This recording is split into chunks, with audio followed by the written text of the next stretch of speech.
Assalamualaikum Beda, selamat datang kembali di Guru Gembel Channel. Apakah Baraya pernah mengalami hidup di bawah pimpinan presiden yang buta dan tuli, yang tidak bisa membedakan benar dan salah, yang tidak bisa melihat fakta dan realitas? Saya sebagai warga negara Indonesia, alhamdulillah tidak pernah mengalami itu sampai sejauh ini. Presiden Indonesia baik-baik saja dipilih oleh rakyat atau representasi dari kehendak rakyat. Tidak pernah lebih daripada itu. Cuman saya khawatir bahwa di masa yang akan datang, saya akan hidup di bawah presiden yang buta dan tuli dan tidak bisa melihat. Saya khawatirnya seperti itu. Tidak bisa melihat kenyataan. Kemarin Pak Prabowo Subianto itu mengajukan sebuah wacana bahwa sawit akan ditanam juga di Papua. Itu membuat saya khawatir. Dalam pandangan Pak Prabowo Subianto, sawit itu berkah, sawit itu kebaikan, dia itu pohon yang ada daunnya, dan karena itu ketika kita menanam pohon di situ, kita akan mendapatkan manfaatnya dan relatif tidak merusak lingkungan. Itu dalam pikiran Pak Prabowo Subianto. Ya, tentu saja kita tidak akan pernah menafikan manfaat dari sawit, bahwa di situ menggerakkan ekonomi, bahwa itu turut serta dalam membangun bangsa Indonesia, ekspornya itu bisa memberikan kita devisa yang luar biasa dan sebagainya. Hal-hal semacam itu adalah hal yang tidak bisa kita tolak, itu bisa kita pastikan. Hanya saja kemanfaatan ekonomi dari perkebunan sawit itu kan tidak sebesar dampak buruk yang dihasilkan untuk bangsa ini, khususnya dalam jangka panjang, bahwa sawit itu mungkin akan kita andalkan dalam penerimaan devisa dalam 10-20 tahun ke depan, itu bisa saja terjadi. Tetapi setelah itu, hutan yang dirubah menjadi lahan sawit itu kan tidak bisa dikembalikan, itu menjadi permanen atau setidaknya membutuhkan ratusan tahun untuk dikembalikan. Jadi kalau kita hanya membutuhkannya dalam 2 dekade, tetapi kita justru malah menghancurkan alam kita sampai ratusan tahun berikutnya, bukankah itu adalah tindakan yang konyol? Nah, di episode kali ini saya ingin menjelaskan kepada Baraya bahwa wacana, bahkan sekedar wacana pun, wacana terkait dengan penanaman sawit di Papua itu resikonya terlalu besar dan bisa saja menjadi bencana ekologis, bencana sosial, dan bencana politik yang dampaknya itu akan menjadi sangat masif. Simak videonya sampai tuntas, yuk kita bahas. Nggak usah intro, kelamaan. Hal pertama yang ingin saya sampaikan adalah bahwa perkebunan dengan hutan itu adalah dua hal yang berbeda. Sehingga penyebutan sama-sama ada daunnya itu sama sekali tidak relevan untuk diucapkan, apalagi oleh seorang presiden. Kenapa seperti itu? Saya ingin uraikan beberapa di antara perbedaannya ya. Yang pertama, perkebunan itu meniscayakan perubahan kontur tanah dan struktur serta lapisan tanah. Jadi ketika kita membangun perkebunan, maka tanah yang bergelombang harus diratakan, kemudian sungai-sungai akan dibelokkan, kemudian didirikan banyak sekali selokan-selokan, kemudian ada tanggul-tanggul dan lain sebagainya. Nah, ini mengubah kontur daratan secara keseluruhan. Itu adalah hal yang pertama. Kemudian yang kedua, perkebunan itu membutuhkan pupuk yang secara alamiah justru tidak boleh ada di sana.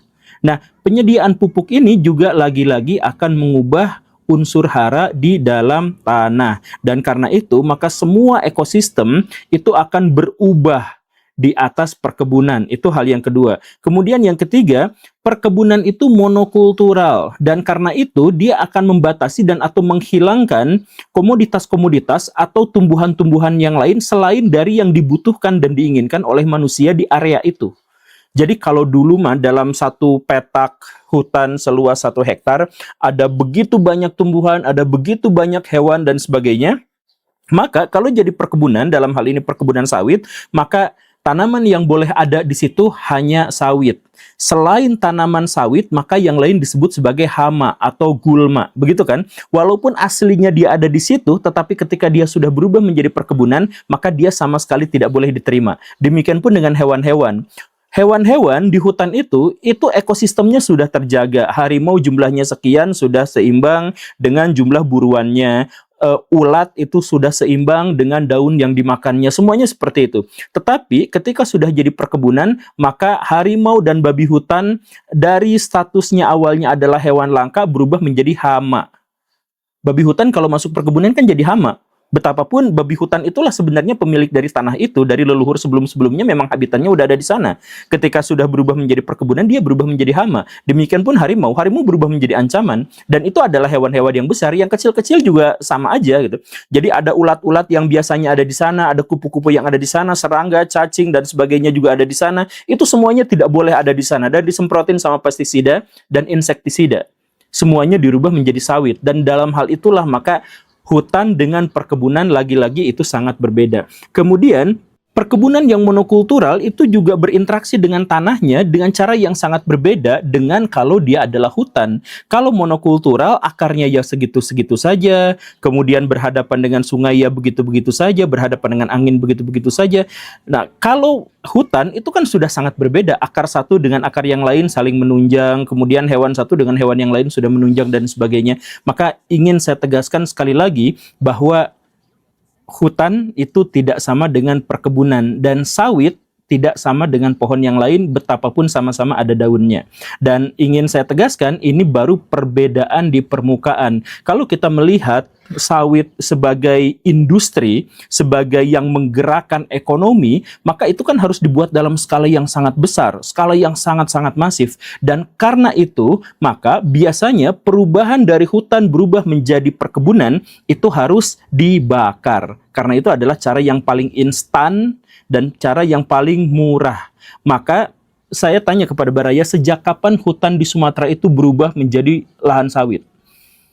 Sejak zaman Orde Baru, khususnya mulai terjadi dan marak itu di tahun 1995.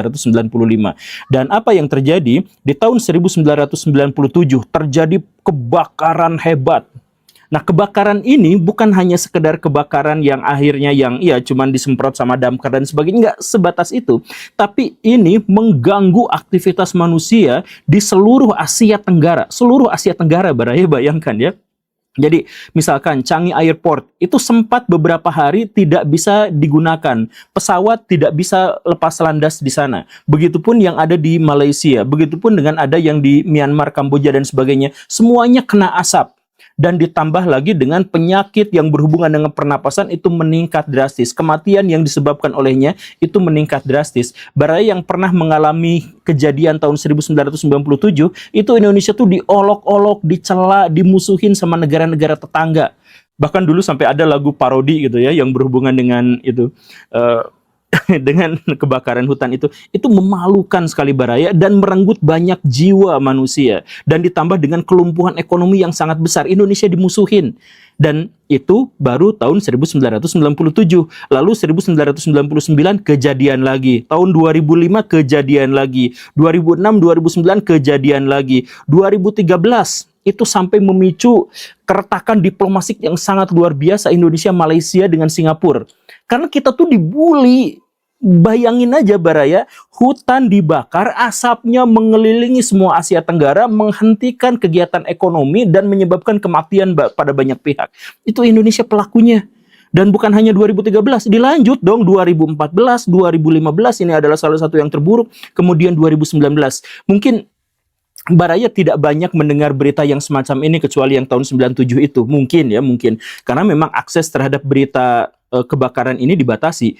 Tetapi di luar negeri, Indonesia tuh bahan olok-olokan. Sekarang kita tuh suka mikir, kenapa ya orang Malaysia benci banget sama kita? Kenapa sih orang Singapura itu benci banget sama kita, ngeremehin kita? Ya karena pada waktu itu tuh ekonomi mereka lumpuh.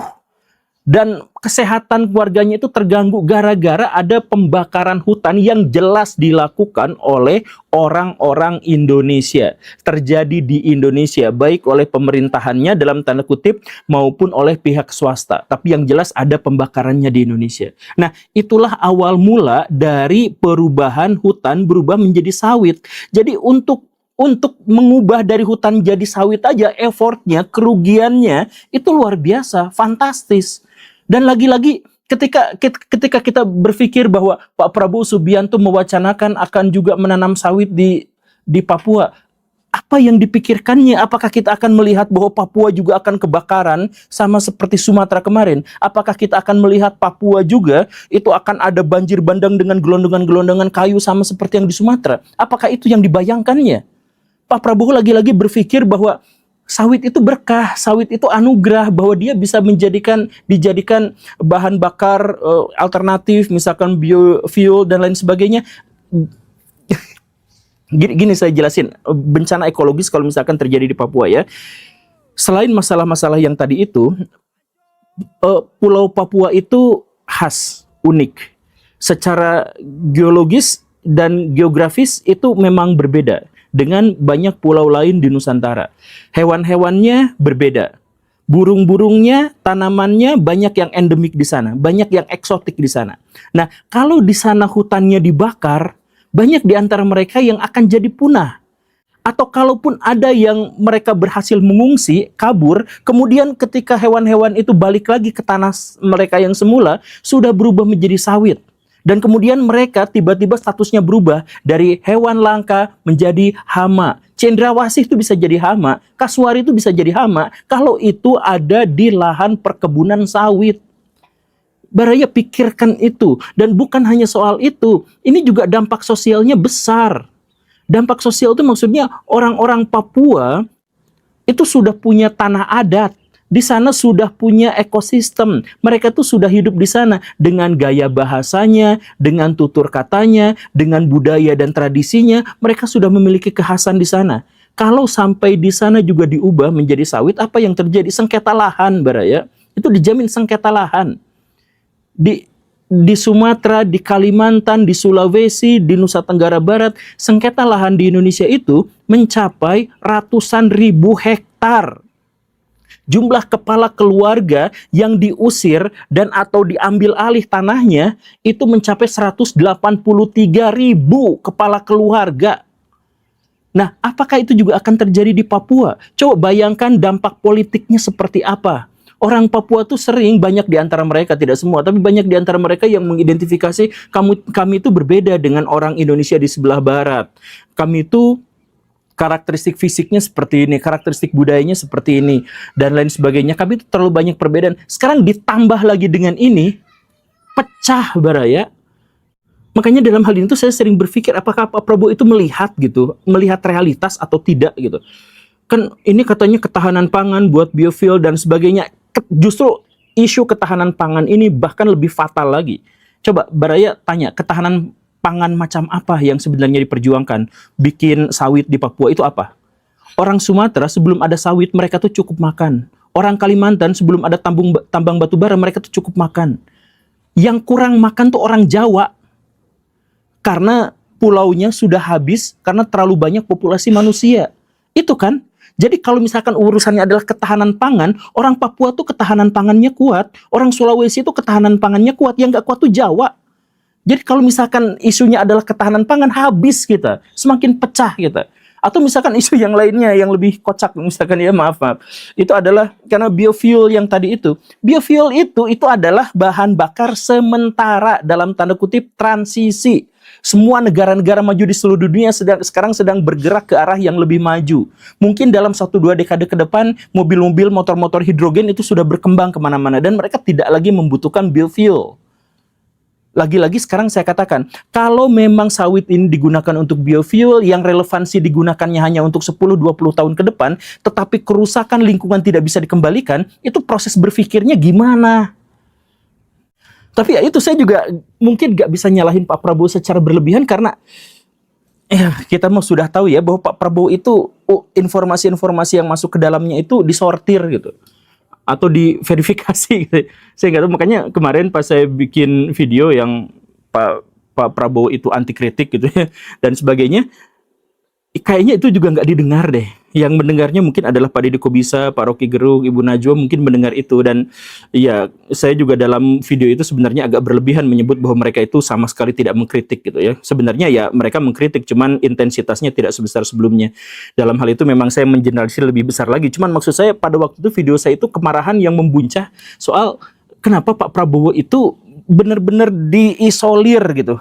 Jadi kritik terhadap dia tuh nggak kedengaran, kemudian apa yang dia keluarkan sebagai kebijakan juga nampaknya itu tidak didasarkan pada informasi-informasi yang datang dari rakyat. Jadi Pak Prabowo tidak memiliki akses terhadap rakyat, rakyat juga nampaknya tidak memiliki akses terbuka dengan Pak Prabowo Subianto. Itu dugaan saya. Karena apa? Ya karena sepertinya Pak Prabowo itu selalu dapat laporan-laporan palsu, sehingga ketika keluar pernyataannya itu agak beda, bukan agak beda, sangat beda dengan apa yang terjadi di lapangan. Nih, ini yang kita ketahui kemarin misalkan ya. Pak Prabowo itu datang ke Aceh, tapi cuma ke pinggirannya doang. Bukan ke pusat bencana yang terisolir dan sebagainya. Itu yang pertama. Kemudian menginap di hotel, yang hotelnya itu hanya menyala pada saat kunjungan Pak Prabowo saja. Sebelumnya mati, sesudah Pak Prabowo berangkat itu mati lagi. Kemudian kita juga mengetahui ketika Pak Prabowo berkunjung itu ada tenda-tenda yang dibangun untuk ini dan sebagainya. Padahal itu adalah tenda-tenda yang kosong, dan setelah inspeksi itu, ya tendanya dibongkar lagi gitu. Jadi ada orang-orang di sekeliling Pak Prabowo itu yang memberikan informasi-informasi dan data-data yang miss, yang keliru gitu. Kemudian kita juga mengetahui Pak Bahlil, nah ini mah terbuka di media gitu ya. Pak Bahlil melaporkan pada Pak Prabowo bahwa hari ini Aceh 97% listriknya akan nyala lagi, padahal tidak. Justru sebaliknya, hanya 3% yang nyala gitu ya, sisanya tidak. Kemudian ada kerusakan parah di Aceh, di Sumatera Utara, di Sumatera Barat. Yang dikatakan anak buah Pak Prabowo itu apa? Ya ini bencananya sebenarnya nggak sebesar yang di media sosial, ini baik-baik aja dan bisa tertangani. Makanya Pak Prabowo langsung bikin misalkan kebijakan orang luar nggak usah nyumbang karena kita mampu gitu ya. Walaupun orang Aceh ngibarin bendera putih gitu, tanda menyerah, nggak usah khawatir, kita sudah baik-baik aja. Jadi informasi-informasi yang dari rakyat itu nggak pernah sampai ke Pak Prabowo kayaknya gitu.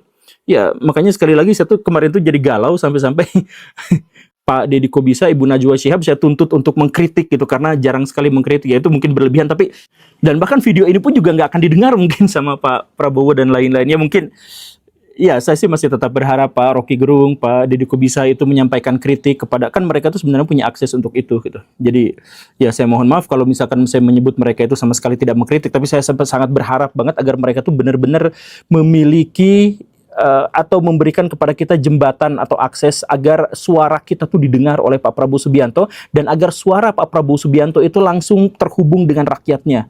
Please. Ya, itu sajalah baraya curhatannya. Terima kasih karena sudah menyimak.